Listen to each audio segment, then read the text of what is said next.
दूर उस आकाश की गहराइयों में एक नदी से बह रहे हैं आदि योगी।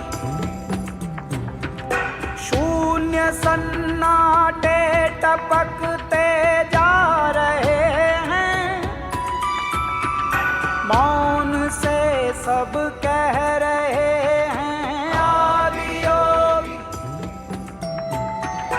योग के स्पर्श से अब योग में करना है तन मन।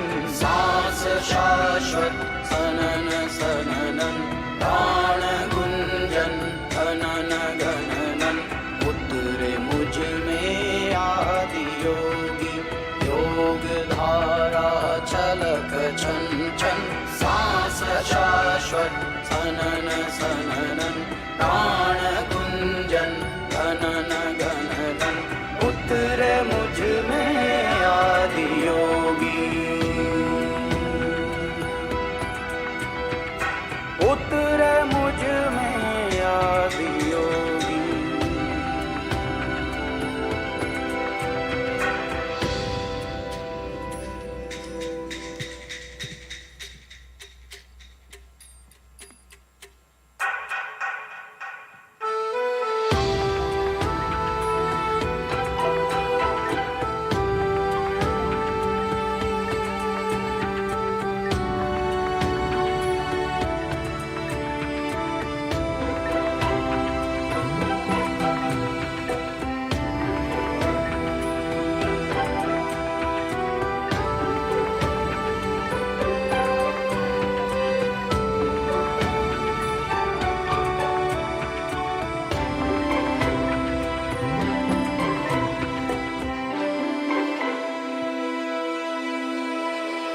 पीस दो अस्तित्व मेरा और कर दो चूरा चूरा।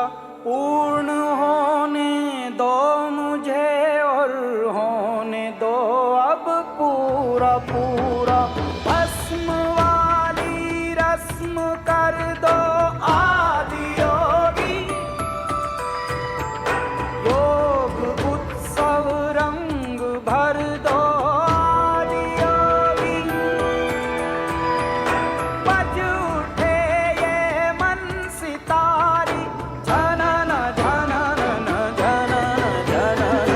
सांस शाश्वत सनन सननन, प्राण गुंजन घनन घननन। उतरे मुझ में आदि योगी,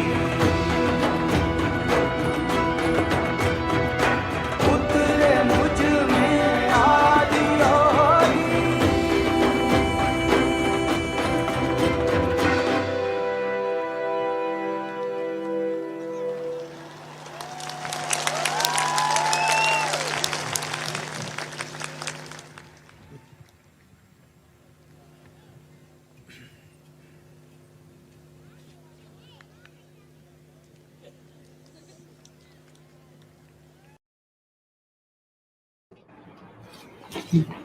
मैं समझता हूं कि एक ऐसा नाम, एक ऐसा व्यक्तित्व जिसके चलने में, जिसके बोलने में, जिसके गाने में सनातन और अध्यात्म टपकता हो। एक ऐसा शख्स जिसने अपने उसूलों से समझौता नहीं किया और हिंदुस्तान की एक ऐसी नगरी जिसे माया नगरी कहा जाता है, माना यह जाता था कि इस माया नगरी में जो जाता है उसे माया नगरी के नियम कानून मानने होते हैं, बगैर उसके वो सरवाइव नहीं कर सकता। कैलाश खेर एक ऐसा नाम जिसने ये जिद ठानी कि जो मैं हूं मैं नहीं बदलूंगा, इस माया नगरी को अगर मेरे लिए बदलना है तो बदले, मैं नहीं बदलने वाला। अपने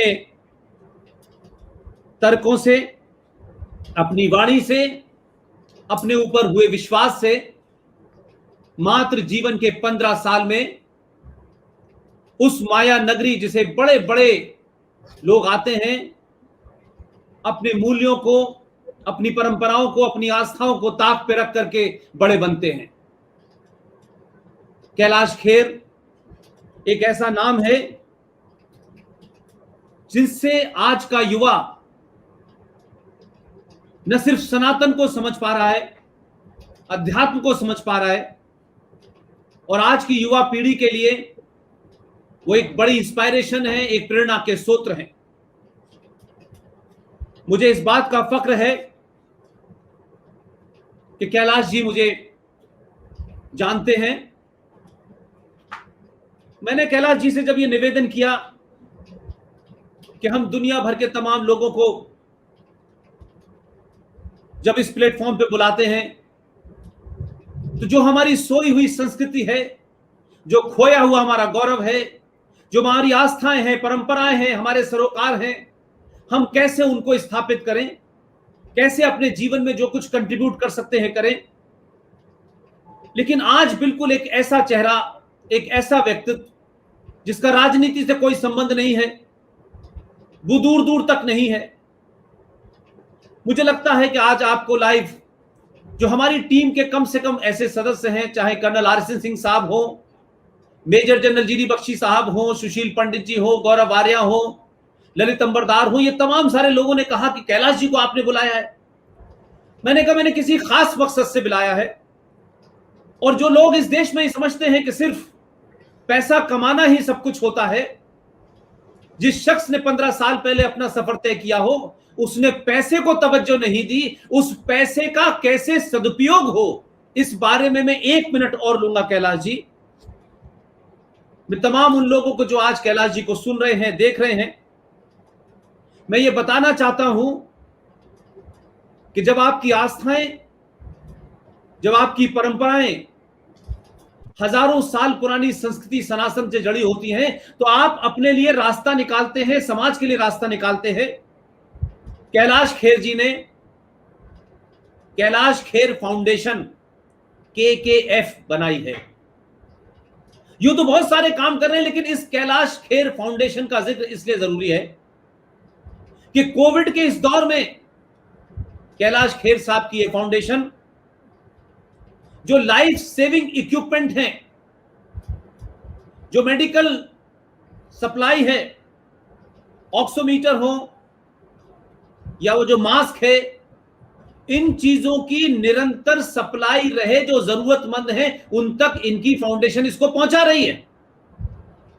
ऐसा नहीं कि बड़े बड़े इश्तिहार दिए हैं, बड़े बड़े विज्ञापन जब तक जिन लोगों के आते हैं वही काम कर रहे हैं। कुछ लोग ऐसे भी हैं जो इश्तिहार देने में कम यकीन रखते हैं और खामोशी से काम करते हैं। और 7 जुलाई कैलाश खेर जी का जन्मदिन होता है। ये सब बातें इसलिए बताना जरूरी है कि कैलाश खेर जी के एक फेस को दुनिया जानती है, उनकी गायकी को जानती है, लेकिन ये वो तमाम कार्य हैं जो आज के युवाओं को मैं बताना चाहता हूं कि कैलाश खेर सिर्फ गाते ही नहीं है, वो क्या क्या करते हैं। और मैं निजी तौर पे इसलिए जानता हूं कि मैं उस घर, उनके ऑफिस, उनके स्टूडियो, सब जगह गया हूं, वहां एक अजब वातावरण है।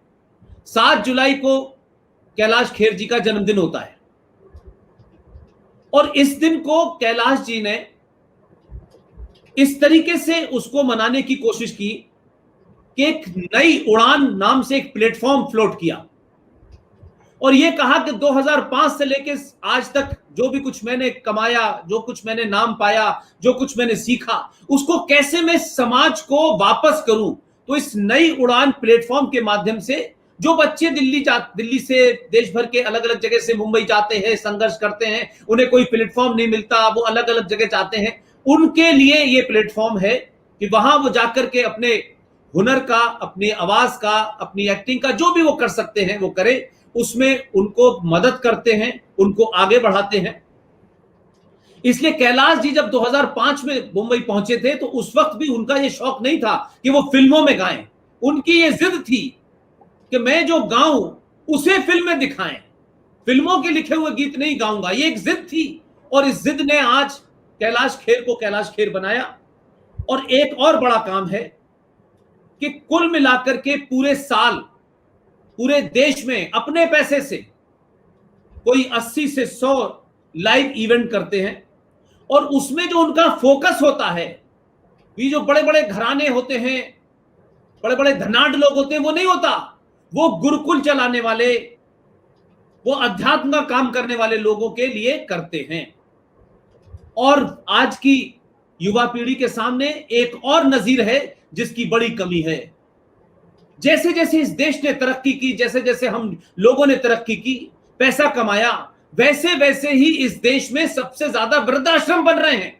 लोग अपने माता पिता को भूल गए, लोग अपने माता पिता को छोड़ करके विदेश चले गए, पैसा कमाते हैं और वहां से भेज देते हैं कि भाई मेरे पिता का देहांत हो गया है, फला फला, भाई तुम इनका अंतिम संस्कार कर देना। और आज कोविड के दौर में तो मैं देख रहा हूं कि ये अजीब सा लगता है कि कैसे वो बच्चे हैं जो विदेश में बैठकर किसी को पैसा देके कहते हैं अंतिम संस्कार कर देना, किसी को पैसा देके कहते हैं भोज कर देना।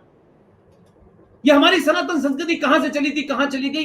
कैलाश खेर जी ने जो एक बड़ा काम किया है वो ये किया है कि इनके पिताजी की जो पुण्यतिथि होती है वो 21 नवंबर को होती है।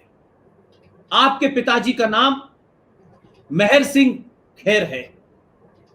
आप सोचिए कि इनके पिताजी भी फोक सिंगर हुआ करते थे, लेकिन जब हमारे देश में यह है कि जब तक उसको बहुत बड़े स्टेज पे न गाया जाए लोग नहीं पूछते, लेकिन कैलाश खेर जी ने उस परंपरा को जिंदा रखते हुए अपने पिताजी के दौर में जो फोक सिंगर थे उनको देखा और उनकी उस बेचारगी को देखा कि उनके लिए कोई प्लेटफॉर्म नहीं है, उनको बड़े बड़े स्पॉन्सर्स नहीं मिलते। कैलाश खेर जी ने अपने पिताजी के नाम से एक प्रोग्राम चलाया है, उसको कहते हैं मेहर रंगत। और इसमें दुनिया भर के जहां जहां भी मिलते हैं जो फोक सिंगर, उनको बुलाते हैं, उनको स्टेज देते हैं और फिर उनके बारे में प्रचार करते हैं। और जो खोई हुई हमारे नगाड़ा हैं, ढोल है, ये तमाम जो धीरे धीरे चीजें खत्म हो रही हैं उनको जिंदा करने में लगे हैं। ये कैलाश खेर जी का वो चेहरा है जो नहीं दिखता, या कैलाश खेर जी उसको नहीं दिखाना चाहते। लेकिन मैं इसलिए इन चीजों को कह रहा हूं कि आज के युवाओं को यह बताना जरूरी है कि कैलाश खेर जी जब बाहुबली का गाना गाते हैं तो लोग उन्हें कैलाश खेर सुनते हैं, लोग उनकी बातों को सुनते हैं, उनको देखते हैं। इसलिए कैलाश खेर सिर्फ एक चेहरा नहीं है, कैलाश खेर के कई चेहरे हैं और हर चेहरे में भारत के सनातन की जड़ें, अध्यात्म, वो हमारी खोई हुई विरासत, वो हमारी संस्कृति, वो हमारे सरोकार हैं। मैं ऐसे कैलाश खेर जी का आज तहे दिल से स्वागत करता हूं। और आज जब ये तय हुआ कि हम कैलाश खेर जी को बुलाएं तो मैंने कहा कि कैलाश जी लोग आ रहे हैं, इसमें सब हर लोग हर बात करते हैं। एक ऐसे समय में जब कोविड ने पूरे देश को जकड़ रखा है और कोविड के मारे तमाम मायूसी की खबरें हैं, चारों तरफ मौत की विभीषिका है, चारों तरफ डर है, ऐसे में हजारों लाखों लोग अपने घरों में हैं, खासतौर से बुजुर्ग हैं, माएं हैं, पिता हैं, दादा हैं, उनके अंदर एक मेंटल टेंशन है।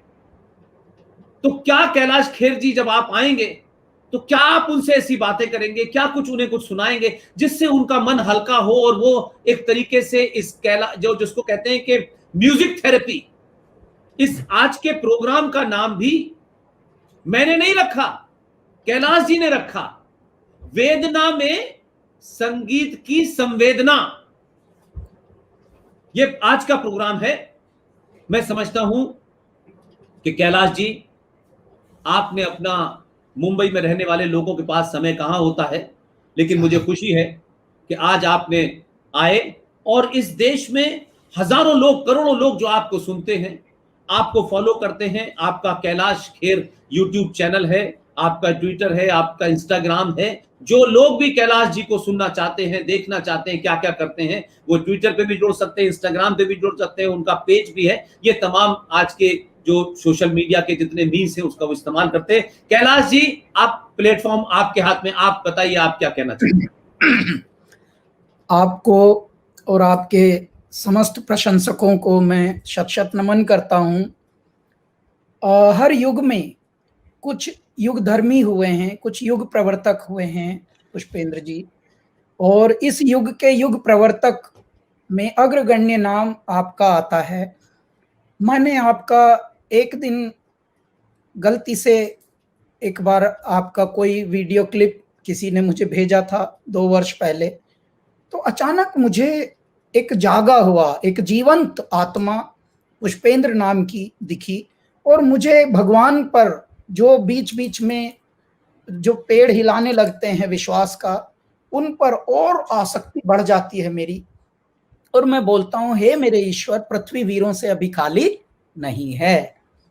तो उस वक्त से लेकर मैं, क्योंकि कहते हैं कि बनाकर वेश हम फकीरों का गालिब, तमाशाए अहले करम देखते हैं, जैसा आपने परिचय में भी हमारे बताया कि हम यहाँ ग्लैमर की दुनिया में रहते हैं, लेकिन यहाँ तो ग्लैमर की दुनिया में रहते हैं ये लोग कहते हैं, ये मैं नहीं कहता। मैं कहाँ रहता हूं ये मुझे भी नहीं पता, मैं तो परमात्मा की धुनकी में रहता हूं, और इसलिए मैं ढूंढता हूं कि कुछ और मुझे इस तरह के जुनून दिख जाएं, कुछ इस तरह के मुझे और जिद मिल जाएं।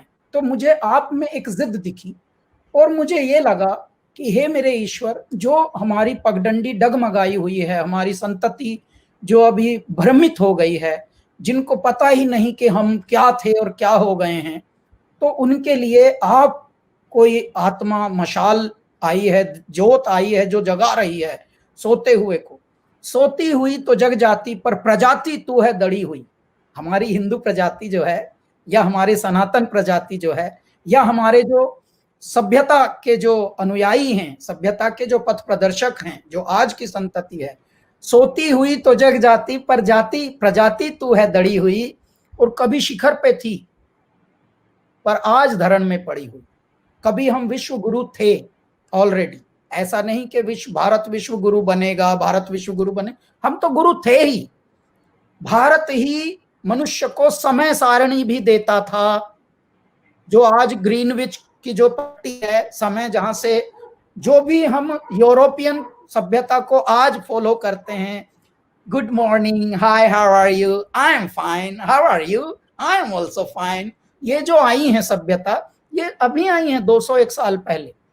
पहले भारत में राम राम जी, प्रणाम, हरिओम, और उसका पूरा वैज्ञानिक एक तरीका था। सिर्फ इसके लिए नहीं कि ऐसे जीते थे लोग तो बस, अरे भाई, मतलब एक किसी ने, यानी बड़ों ने कहा डिकार लिकड़ी पारंपार, नहीं, वैज्ञानिक होता था। आज पूरे कोविड काल में ये जो सब लोग कह रहे हैं कि हाथ जोड़ के ही प्रणाम कर लो, सबसे अच्छी ग्रीटिंग यही है। प्रिंस चार्ल्स तलब को हमने देखा हाथ जोड़ के, जो अभी ट्रंप जी थे, ट्रंप जी खुद हाथ जोड़ के खड़े थे। देखो, ऐसे ही हमारी सभ्यता में हम तो ऐसे ही जीते आए हैं। जब भी घर में, मोहल्ले में, गांव में कोई नया आता था मनुष्य, वो पहले कुआ बावड़ी होती थी हर गांव में। जब ये हमारे यहाँ पंथ वर्ण ये भी नहीं थे, उस पे पहले उनके बटेऊ या मेहमान अतिथि जो भी होता था, पहले हाथ पैर धुलते थे, फिर अंगोछा सबके कांधे पे होता था। देखिए साइंस, देखिए कितनी बड़ी है। हमारे जीवन शैली की, विज्ञान स्वयं था हमारे जीवन शैली में। हम भोजन में भी हमारे विज्ञान है, हमारे जीवन शैली में भी विज्ञान है, सुबह से उठने से, और यहाँ तक कि हमारे दिशा मैदान करने में भी, जो जिसको टॉयलेट कहते हैं पृथ्वी के लोग। और मैं आपको बता दूं, भगवान, हमारी संतति कितनी आंख होते हुए भी आंखों का प्रयोग नहीं कर पाती। यूरोप में तो शौच करके धोते भी नहीं, उसके बाद भी देखिए कैसा हमारी संतति उनकी तरफ लखा रही है। ऐसे हमारी संतति जो विश्व गुरु थी, आज धीरे धीरे इतने भ्रमित हो गए हैं that we are looking up to them। अरे वो तो धोते भी नहीं है पगलो, वो अभी स्वच्छ भी नहीं होना सीखे। हम दुनिया को सिखा रहे हैं कि हम युगों युगों से कैसे जीते आए हैं। हमारे यहाँ तो संध्या वदनम करके ही शाम का भोजन करते थे, और ऐसे ही जीवन सब जीते थे। बाद में थोड़े थोड़े वो पंथ और वर्ण में विभाजित किए कुछ कुछ लोगों ने, वो उन्होंने अपनी चालबाजी से कर दिया। पहले हमारे यहाँ जो कर्मकार थे, जो काम करते थे, उनका अपना अपना काम होता था, उसको बाद में कर्म को ही धर्म बना दिया। तो लोगों की वैसे विभाजन होगी मनोवृत्ति में। पहले सब अपना अपना करते थे। क्यों? क्योंकि चार जो हमारे यहाँ वर्ण हैं, क्षत्रिय, वैश्य, शूद्र, ब्राह्मण, हम स्वयं है वो, हर मनुष्य चार स्वयं है। देखिए, जब आप अपना सत्कर्म करते हैं तो आप ब्राह्मणत्व करते हैं। जब आप शिक्षा का पठन पाठन पढ़ते भी हैं और पढ़ाते भी हैं तो आप ब्राह्मण हैं। जब आप शौच आदि करते हैं, सुबह स्वच्छ होते हैं, तो आप शूद्र हैं। क्यों? क्योंकि आप स्वयं अपना, अभी पड़ोसी तो कोई कर नहीं रहा, ना आपका स्टाफ कितने भी धनवान हो, एक काम ऐसा है जो खुदाई को करना होगा, स्वच्छ आपको स्वयं को होना होता है। आप अनलेस यू आर रोगी, जब आप रोगी हो जाते हैं तो तब तो आप किसी और पर ही निर्भर होते हैं। तो देखिए, तो यदि आप ब्राह्मण भी स्वयं हैं, क्षत्रिय भी स्वयं हैं और शूद्र भी और वैश्य भी, तो आप ही के अंदर जब भी कोई आपत्ति आती है तो हर मनुष्य को ईश्वर ने इतनी क्षमता दी है कि वो अपने लिए अपनी रक्षा स्वयं कर सके। तो परमात्मा ने, देखिए, ब्राह्मणों ने या ज्ञानियों ने या जो भी हमारे मनीषी हुए हैं, उन्होंने बहुत क्लियर चीजें रखी थी हमारे समाज में, हमारे जीवन शैली में, और हम जीते ही थे ऐसे, हमें जीने में कोई आपत्ति नहीं थी। 1000 साल पहले तक सब कुछ बहुत अच्छा चल रहा था। भारत में आपदाएं भी बहुत आई, नैसर्गिक, कितनी विकट विकट, उनसे भी ऐसे निपट जाता था मेरा भारत। लेकिन बाद में क्या हुआ कि आपदाएं आज भी हैं, लेकिन आपदाओं से भयानक आपदा जो है वो हमारे मनुष्यत्व में है। आपस में जो बिगड़ गए हैं, सब लोग भ्रमित हो गए हैं, और जो हम आपस में ना झगड़ते तो बने हुए ना काम बिगड़ते, सारे काम बिगड़ रहे हैं।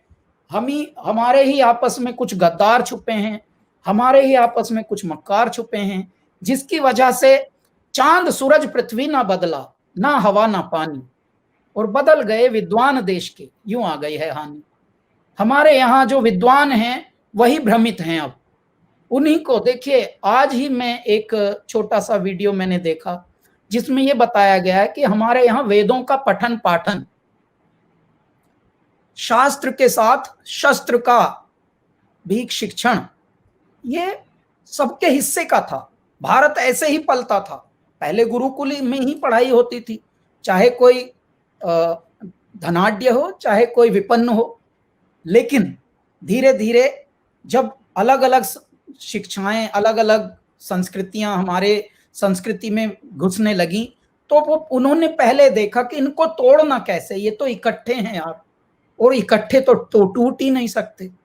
तो देखिए, उन्होंने सूत्र लगाया कि सबको अलग अलग कर दो, और अलग अलग करने के फॉर्मूले क्या हैं कि इनको इसमें बांट दो, गरीब को अमीर से भिड़ा दो, बड़े को छोटे से भिड़ा दो, राज्य को राज्य से भिड़ा दो, जिले को जिले से भिड़ा दो, मोहल्ले को मोहल्ले से भिड़ा दो, यहां तक कि परिवार में भी एका मत रहने दो।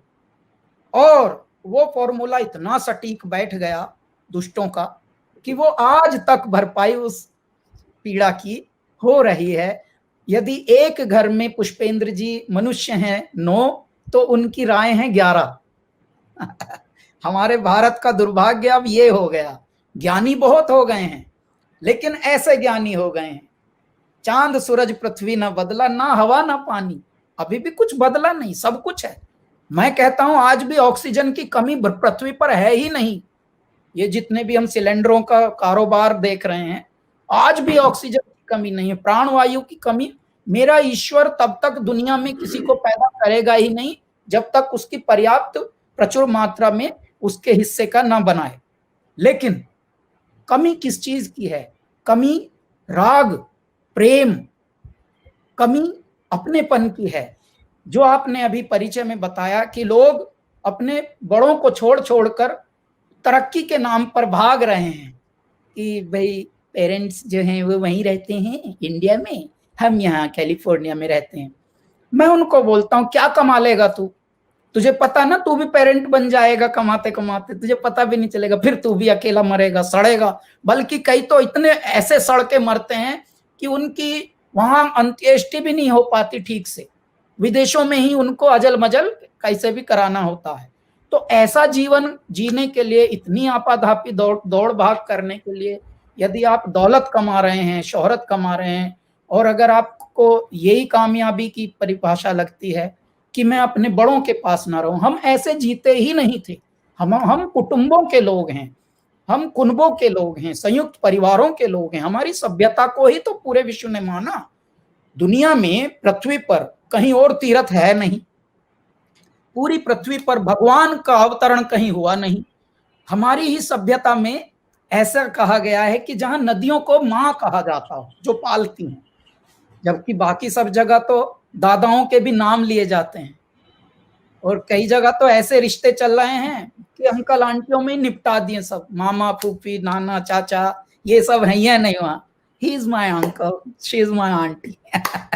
दूसरे, हमारे यहाँ जब विवाहित जीवन जिसका हो जाता था, हमारे संबंधों के नाम देखिए, मौसा जी, मौसी जी, ये संबंधियों के नाम होते थे जी। यानी साले का माता पिता जो होते थे वो इस पक्ष के मौसा जी मौसी जी हो जाते थे। हमारे यहाँ फूफा जी, नाना जी, चाचा जी, ये नाम है, इनमें लाड़ है, इनमें वात्सल्य है। वहां अंकल और आंटी, दो में निपटा दिया सबको। उसके बाद वहां मदर तक आए, क्योंकि भारत में देखा यार, ये मदर कहते हैं जिनसे पैदा होते हैं मनुष्य, उनको मदर कहते हैं ये लोग। अच्छा, तो माँ कहते हैं, तो मातृ, हमारी मातृ को ही उन्होंने मातर बनाया, मदर शब्द। उन्होंने बहुत कुछ हमसे लिया, शब्दों का विघटन भी हमारी सभ्यता और हमारे शब्दों से उन्होंने किया। जैसे ही उन्होंने संबंधी देखे तो मदर इन लॉ, कानून में है माँ, वो वैसे माँ नहीं है, फादर इन लॉ। उनकी जो लैंग्वेज भी है उसमें भी देखिए कितना टेक्निकल लैंग्वेज है। हमारे भारत की जो वैज्ञानिक भाषा है, हिंदी भी, तमिल भी, संस्कृत भी, जितनी भी पौराणिक भाषाएं हैं भारत में, वो वैज्ञानिक भी हैं और वात्सल्य से ओतप्रोत भी हैं, भावनात्मक भी उतनी ही हैं। यानी वैज्ञानिकता भी उनकी सारगर्भित है और उनकी भावनात्मकता भी सारगर्भित है। हमारे यहाँ रिश्तों के भी नाम, सब्जियों के भी नाम हमारे यहाँ। तो आप देखिए हमारे यहाँ धनिया, कितना प्यारा, देखिए धनिया बोलने मात्र से खुशबू आती है हृदय में, लेकिन उनका धनिये का नाम है कोरिएंडर। अलेक्जेंडर के बाजू का नाम उन्होंने दिया सीधा, उतने एकदम घनत्व का, कि भाई अलेक्जेंडर के बाजू का नाम देंगे कोरिएंडर। अच्छा, जैसे नानी ने, दादी ने माना, बोला बच्चे को हमारे, देखिए क्या बदला है अब संस्कृति में, कि बेटे थोड़ा धनिया ले आना पलेज से, ये ले 1 रुपया 2 रुपया, जरा पलेज से ताजा ताजा धनिया लिया बेटा।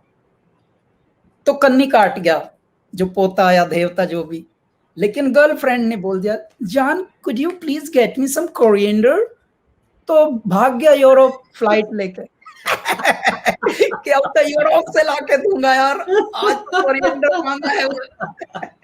तो कितने पगलाए हैं, दिया हमने, लेकिन उन्होंने उसको मार्केटिंग कर दी, बड़े बड़े शब्द। अच्छा, उन्होंने और क्या बिगाड़ा, बिगाड़ने को तो उन्होंने सब कुछ बिगाड़ा, और उनके मजे में बिगाड़ा उन्होंने। ऐसा भी नहीं कि उसके लिए बहुत उनकी कॉन्फ्रेंसेस बैठी होंगी कि चलो इनका ये बिगाड़ देते हैं। किसी एक की बुद्धि घूम रही है कि चलो गंगा को गैंजेस कर दो। तो हमारे यहाँ के गुणवान, हमारे यहाँ के ज्ञानी गैंजेस बोलते हैं, संत भी गैंजेस। अरे भाई गैंजेस क्यों, तुम गंगा क्यों नहीं बोल रहे हो? अच्छा, योग को योगा बोलते हैं अंग्रेज। अच्छा भाई, जब तुमने वहां गा एज इट इज बोला है योगा, तो तुम गंगा का गा क्यों हटा गए? तुम कितने अंधे हो। और अंधों को भी और अंधा बना रहा है कोई एक अंधा, हम सबको अंधा बना रहा है, और हम ज्ञानी होकर अंधे हुए हैं। बहुत सारे मंडलेश्वर गैंजेस बोलते हैं टू इम्प्रेस पीपल। मैं कहता हूं आपको मेरे ईश्वर ने स्वयं एक इंप्रेशन बनाया है। आप, you are the impression of the creator, the ultimate, almighty, परमात्मा, परमेश्वर, यूनिवर्स। फिर आप क्यों किसी को इंप्रेस करने में लगे हैं? अरे पगलो, आप खुद ही बहुत बड़े इंप्रेस हैं, तो आप कुछ और बनने में मत लगिए। किसी और को खुश करने में आप परमात्मा को हैरान कर रहे हैं। बाबा देख रहे हैं कि अरे मैंने इसको मनुष्य बनाया था, ये वो लो जैसी हरकतें करने लगा, चलो कोई नहीं, देखता हूं और देखता हूं और देखता हूं। बाबा देखने में ही हैरान है कि अच्छा इसको ये बनाते, लकड़बग्गा बना हुआ है, इसको ये बनाया था, ये कौवा बना हुआ है, ऐसा सब कर रहे हैं और न जाने क्या क्या बिगाड़ गए।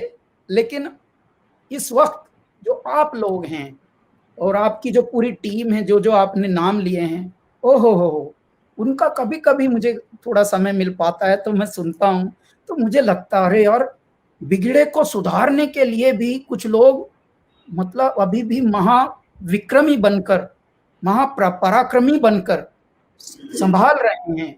क्योंकि यदि गई गई को जान दे, रही रही को थाम, अगर इस तरह से नहीं संभाला गया तो क्या होगा साहब, ऐसा हो जाएगा कि तूने सारा जन्म गंवा के अपना गात खो लिया और गेहूं चावल का गल्ला तो बेईमानों ने ढो लिया। तो अभी भी जो हमारा असली तत्व है, जो हमारा असली सत्व है, वो लूट लूट के और ही लोग ले जाएंगे और हम रह जाएंगे यही, hi how are you, nice to meet you, या आई एम आल्सो फाइन। झूठ झूठ बोल रहे हैं, मशीन मशीन खेल रहे हैं। तो वो मशीन मशीन खेलने की प्रक्रिया हटे।